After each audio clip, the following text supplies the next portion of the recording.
We're back with Damon Vickers, Chief Investment Officer, 9 Points Capital Partners, staying with us live out of Seattle, Washington. Damon, you guys are a hedge fund, and what you guys basically do is you try and catch breaks either to the up or downside. Apparently with oil, also with gold, you've done the timing pretty right. Got in just as it started to oil up past 75, gold past 1,000. Are you going to sit on those positions then? Yeah, for sure.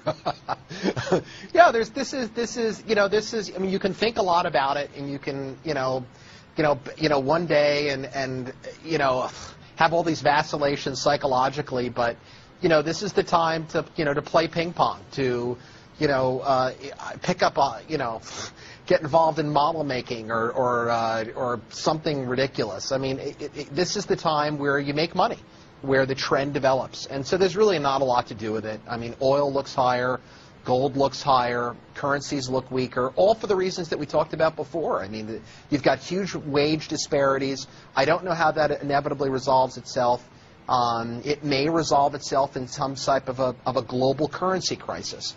And then if the global currency crisis unfolds, then inevitably you get, I guess, an alignment under a global world government, a new global currency, and a new world order.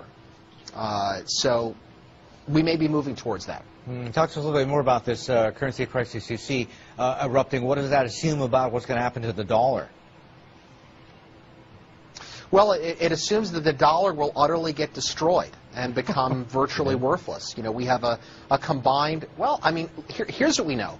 We know that if you can produce something, that this game that we have going on in the United States and on a planetary basis cannot perpetuate itself forever. We've got a $65 trillion negative net worth.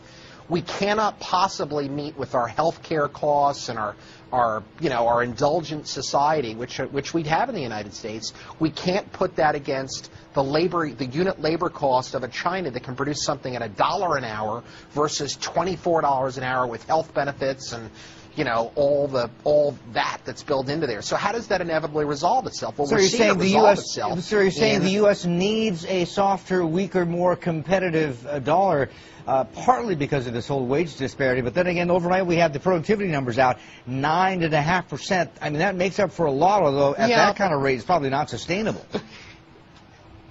Yeah, it's not sustainable. It's a great number, and we love to see people productive. I mean, let's get going. I love it. But how do you create a global marketplace so that everybody benefits, so that the standard of livings are not so great, so that you don't have this mad rush to deplete the world's resources, which is kind of what we have now? What are the initiatives that have to be carried through? And the Western economies, the United States, Europe, Canada, we don't have resources. Neither does a lot of Asia, to be quite frank. So I don't know what they're going to do with all those reserve dollars.